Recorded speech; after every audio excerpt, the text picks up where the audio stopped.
tudo bem?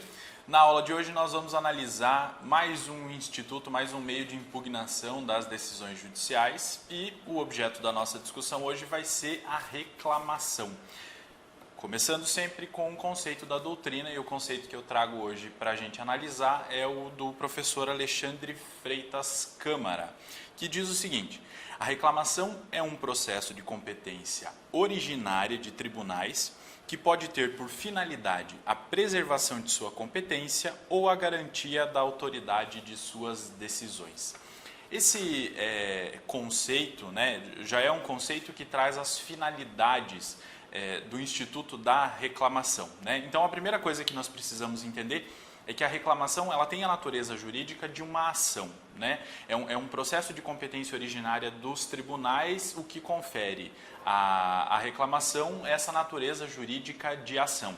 É uma ação que tem por finalidade impugnar uma determinada decisão judicial. Então, a reclamação não é um recurso, a natureza jurídica da reclamação não é a de recurso. E a finalidade que pode ter é a preservação da competência do tribunal ou garantir a autoridade das decisões que aquele tribunal tenha proferido. Para a gente entender melhor como funciona isso, nós temos que analisar o conteúdo do artigo 988 do novo Código de Processo Civil. Então, ele traz no seu bojo aqui as hipóteses de cabimento da reclamação, A reclamação já estava prevista como cabível lá na Constituição Federal, como de competência do STF e do STJ, e agora o novo CPC estabelece da seguinte forma: caberá reclamação da parte interessada ou do Ministério Público para, inciso 1º, preservar a competência do tribunal. Inciso 2º, garantir a autoridade das decisões do tribunal. Inciso 3º, garantir a observância de enunciado de súmula vinculante e de decisão do Supremo Tribunal Federal em controle concentrado de constitucionalidade. E o inciso 4º, que diz que vai caber reclamação para garantir a observância de acórdão proferido em julgamento de incidente de resolução de demandas repetitivas ou de incidente de assunção de competência. Por essas hipóteses de cabimento, a gente consegue perceber que se perfazem aqui aquelas duas finalidades básicas que nós vimos lá no conceito do professor Alexandre Câmara. A primeira delas é preservar a competência do tribunal, que é o que está previsto lá no inciso 1º, e os outros três incisos, o 2º, o 3º e o 4º, tratam de casos de cabimento da reclamação para garantir a autoridade das decisões dos tribunais ou daquele tribunal específico em que aquela reclamação vai ser proposta. E aí o próprio professor Alexandre Freitas Câmara traz alguns exemplos para ilustrar esses casos, e eu vou trazer esses exemplos aqui para vocês também. O primeiro exemplo que ele cita é de uma eventual decisão de um juiz de primeira instância que inadmita um recurso de apelação por meio de uma decisão interlocutória. A gente sabe que pela nova sistemática inaugurada pelo novo CPC, o juízo de admissibilidade do recurso de apelação já não é mais feito pelo juízo da primeira instância, pelo juízo ACO. É sempre feito pelo juízo da segunda instância, ou seja, é o Tribunal de Justiça ou o Tribunal Regional Federal que vão fazer a análise daqueles requisitos que compõem o juízo de admissibilidade do recurso de apelação. Então, vamos imaginar, num caso absurdo, mas que pode acontecer, de um determinado juiz que, desconhecendo a nova legislação, faça análise do juízo de admissibilidade do recurso de apelação e inadmita esse recurso. Ou seja, eles não estão presentes os requisitos tais de admissibilidade do recurso de apelação, nega o seguimento ao recurso. E faz isso por meio de uma decisão interlocutória. Se nós formos verificar, lá no artigo 1015 do novo Código de Processo Civil, nós vamos ver que não cabe dessa decisão interlocutória o recurso de agravo de instrumento. Ou seja, dessa decisão não vai caber nenhum recurso, porque é uma decisão que nem deveria existir. E aí, nesse caso, o único caminho possível para cassar essa decisão interlocutória que não deveria existir, já que não cabe agravo de instrumento e é uma decisão que usurpa a competência, o único caminho possível é a reclamação. E por que essa decisão interlocutória usurpa a competência? Porque nós vimos, o juízo de admissibilidade no recurso de apelação deve ser feito pelo tribunal para o qual aquele recurso de apelação é dirigido, não pelo juízo da primeira instância. Quando o juízo da primeira instância faz esse juízo de admissibilidade, o que ele está fazendo é usurpar uma competência funcional do Tribunal de Justiça ou do Tribunal Regional Federal, e nesse caso vai caber reclamação com base no inciso 1º do artigo 988. Ok? Esse é o primeiro exemplo que ele traz. O segundo exemplo é de um recurso de apelação que não é recebido, ou seja, não passa pelo juízo de admissibilidade, pelo Tribunal de Segunda Instância. E aí, vamos imaginar que isso tenha acontecido, há um recurso especial contra essa decisão, né, do tribunal que não receba ou que negue seguimento ao recurso de apelação, sobe o recurso especial para o STJ reforma aquela decisão do Tribunal de Justiça e manda baixar os autos para dizer que aquele recurso de apelação deve ser recebido. E determina ao tribunal, então, que analise o mérito daquele recurso de apelação. E aí, voltando ao Tribunal de Justiça, vamos imaginar também num caso absurdo que esse Tribunal de Justiça, mais uma vez, deixa de conhecer o recurso de apelação que o STJ tinha dito que era para ser conhecido. E ele faz isso com base naquele mesmo fundamento de antes, né? O que se tem aqui é uma decisão do Tribunal de Justiça que diz respeito à autoridade da decisão do STJ, né? Porque o STJ, na análise de um recurso especial interposto contra a decisão do Tribunal de Segunda Instância, que nega seguimento ao recurso de apelação com base em um determinado motivo, o STJ diz, não, esse recurso de apelação tem que ser recebido. Receba esse recurso de apelação e analise o seu mérito. E aí, nessa segunda análise, né, o Tribunal de Justiça mais uma vez insiste naquele mesmo argumento e diz, esse recurso de apelação não deve ser recebido. Ou seja, desrespeitou a decisão do Superior Tribunal de Justiça, vai caber contra esta decisão, essa segunda decisão do Tribunal de Justiça, vai caber a reclamação. Ok? O terceiro exemplo que o professor Alexandre Câmara traz é de um juízo da primeira instância que indefere o pedido de inversão do ônus da prova, né? Vamos imaginar lá num determinado processo que o autor tenha pedido a inversão do ônus da prova e o juízo da primeira instância indeferiu esse pedido. A parte autora agrava de instrumento, né? Ele então interpõe o recurso de agravo de instrumento e o Tribunal de Justiça determina a inversão do ônus da prova, certo? Aí o juízo da primeira instância, em pronunciamento anterior à sentença, numa decisão interlocutória, comunica que julgará a causa sem inversão do ônus da prova por entender que não é cabível. O que aconteceu nesse caso foi que ele desobedeceu uma decisão do Tribunal de Justiça que já havia analisado aquele caso e já havia dito, não, nesse caso aqui cabe a inversão do ônus da prova, ou seja, ele ofendeu a autoridade da decisão do Tribunal de Justiça. E aí, nesse caso, vai caber reclamação, certo? Então, esses exemplos eles servem para ilustrar muito bem como funciona essa questão, tanto da usurpação da competência, né, dos tribunais, quanto do desrespeito à autoridade de alguma decisão que tenha sido proferida por aquele tribunal por parte de algum juízo de natureza inferior, ok? Ainda na análise do caput do artigo 988, nós percebemos que ele fala da legitimidade ativa para a propositura da reclamação. E ele diz, caberá a reclamação da parte interessada ou do Ministério Público. Então, são os dois tipos de pessoas que podem propor reclamação, parte interessada ou Ministério Público. O Ministério Público vai poder atuar naqueles casos em que ele for fiscal da ordem jurídica ou mesmo quando ele for a parte interessada, se ele for parte no processo em que aconteceu aquele caso que deu ensejo à propositura da reclamação. Aí a questão é saber o que é esse conceito de parte interessada.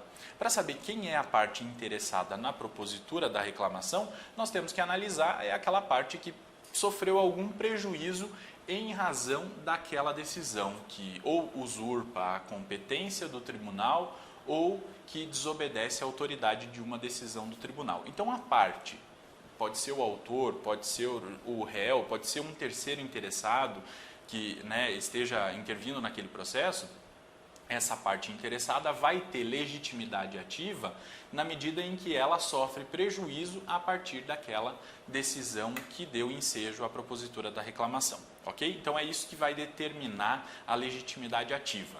É legitimado ativo aquele que sofre prejuízo ou tem potencial para sofrer prejuízo a partir daquela decisão. E o legitimado passivo, diz a doutrina, é aquele que praticou o ato impugnado na reclamação, né? Então, se foi o juízo da primeira instância, é o juízo da primeira instância o legitimado passivo para responder por aquela reclamação. E aqui a gente vê uma semelhança muito grande com a sistemática do mandado de segurança, né? O legitimado passivo não é a outra parte daquele processo em que aquela decisão foi proferida. Legitimado passivo é a autoridade que tomou aquela decisão que deu ensejo à reclamação, ok? Muito bem.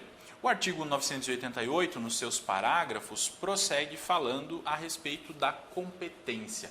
Quem é o tribunal competente para julgar a reclamação? E aí o parágrafo 1º diz que a reclamação pode ser proposta perante qualquer tribunal e seu julgamento compete ao órgão jurisdicional cuja competência se busca preservar ou cuja autoridade se pretenda garantir. Então, a primeira coisa que nós temos que entender nesse parágrafo 1º é que a reclamação pode ser proposta em qualquer tribunal. Tá? Então, se eu tiver aqui no Estado do Paraná, por exemplo, uma decisão do Tribunal de Justiça do Estado do Paraná, cuja autoridade esteja sendo ofendida dentro de um processo que tramita num juízo da primeira instância, eu vou propor a reclamação, então, perante o Tribunal de Justiça do Estado do Paraná. E aí, dentro do tribunal, nós sabemos que existem câmaras, sessões, dependendo do tipo do tribunal, né, sessões e turmas, ou câmaras, ou o órgão especial, ou o tribunal pleno.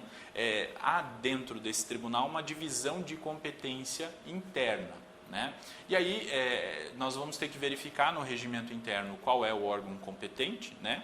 E o órgão jurisdicional competente para análise da reclamação é o órgão que proferiu aquela decisão que está sendo, cuja autoridade está sendo desrespeitada, ou então, se não é o caso de uma decisão cuja autoridade esteja sendo desrespeitada, nós vamos ter que verificar lá, no caso do inciso 1º, qual era o órgão que teria competência e cuja competência está sendo retirada por meio daquela decisão objeto da reclamação, né? A competência está sendo usurpada. Eu vou ter que verificar qual é o órgão interno daquele tribunal cuja competência está sendo usurpada para saber qual é o órgão competente para análise da minha reclamação. Ok? Mas então nós sabemos que a reclamação pode ser proposta em quaisquer tribunais do país, ok? Não só no STJ e no STF. O parágrafo 2º diz que a reclamação deve ser instruída ou deverá ser instruída com prova documental e dirigida ao presidente do tribunal. Então, já na petição inicial da reclamação, deve-se instruir ela com a prova documental que vai demonstrar a existência de uma decisão dentro de um determinado processo que está usurpando a competência do tribunal ou então que está desrespeitando a autoridade de uma decisão que já foi proferida por aquele tribunal, certo? Então, essa prova documental ela tem que estar pré-constituída, ela tem que acompanhar já a petição inicial. O parágrafo 3º diz que, assim que recebida, a reclamação será autuada e distribuída ao relator do processo principal sempre que possível. Quando se fala em relator do processo principal, geralmente nós estamos fazendo referência àquelas hipóteses de cabimento dos incisos 2º, 3º e 4º do artigo 988, né, que já trata, em linhas gerais, da existência de uma decisão ou de um enunciado de súmula vinculante, enfim, ou seja, já houve um relator para aquele caso, então é aquele relator que vai ser o relator também da reclamação, né? Já no caso do inciso 1º, que fala do 988, que fala da preservação da competência do tribunal, pode ser que ainda não haja um relator no tribunal, um órgão que já tenha analisado algo relacionado àquela questão. E aí, nesse caso, vai ter que ser feito um sorteio a partir das regras do regimento interno, ok? Prosseguindo no 988, o parágrafo 5º fala das hipóteses de inadmissibilidade da reclamação.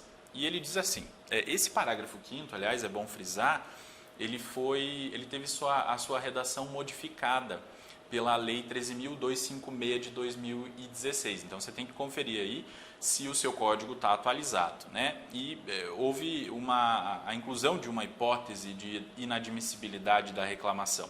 Diz assim: é inadmissível a reclamação. Inciso 1º, proposta após o trânsito em julgado da decisão reclamada. Então, não pode haver reclamação após o trânsito em julgado daquela decisão, né? A reclamação sempre vai ser concomitante com algum recurso.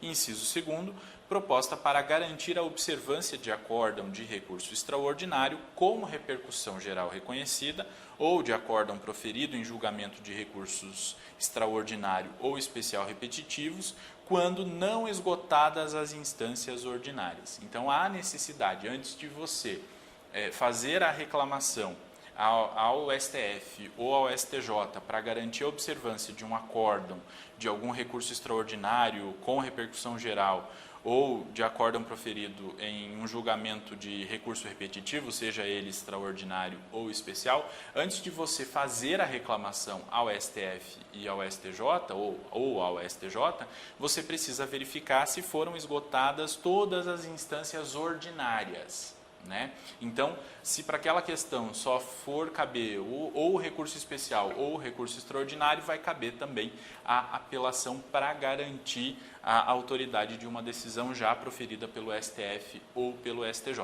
Mas então há necessidade de esgotar as instâncias ordinárias todas antes de se fazer a reclamação.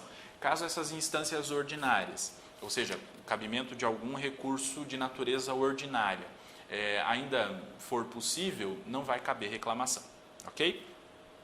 O parágrafo 6º diz que a inadmissibilidade ou julgamento do recurso interposto contra a decisão proferida pelo órgão reclamado não prejudica a reclamação.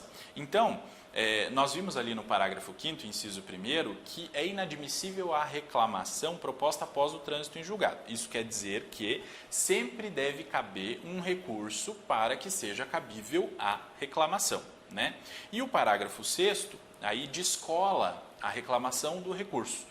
Então, o parágrafo 5º, inciso 1º, vincula, tem que ter um recurso cabível, ou seja, a decisão não pode ter transitado em julgado, então tem que ter um recurso cabível para que seja cabível também a reclamação. Então, eles permanecem juntos neste caso, né, para o cabimento da reclamação.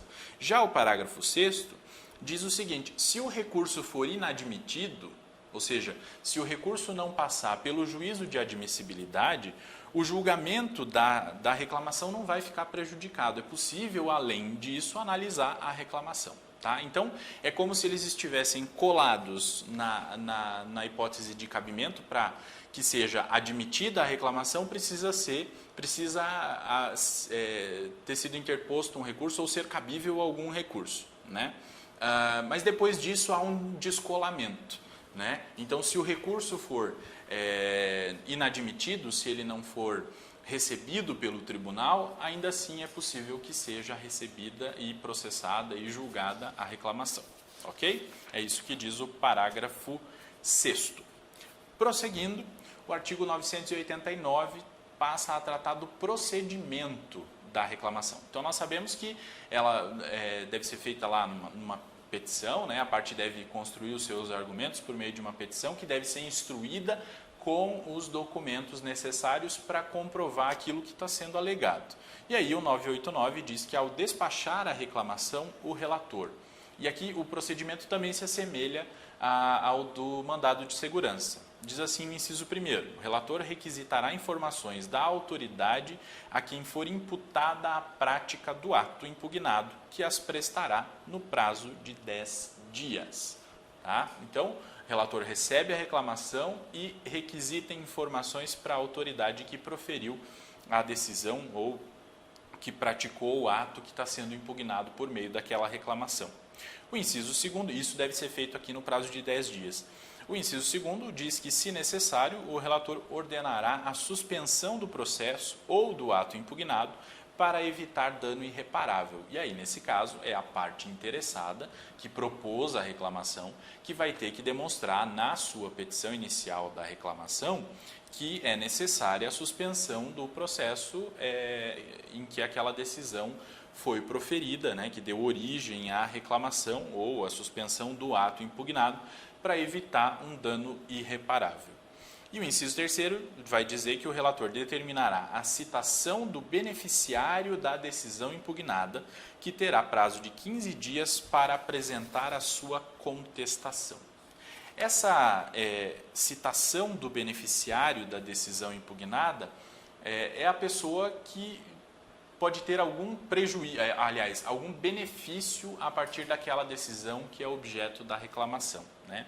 E aí o artigo 990 complementa essa ideia do inciso terceiro para dizer: qualquer interessado pode impugnar o pedido do reclamante, né? Esse interessado, ele não é necessariamente o réu, né? Ele é um terceiro que vai ser ou pode ser atingido pela decisão proferida na reclamação, né? Ou seja, é um terceiro que tem ligação com a questão discutida na reclamação. E essas pessoas, então, podem apresentar a sua contestação na reclamação para justificar, para tentar manter a rigidez daquela decisão que está sendo objeto de discussão na reclamação. Ok?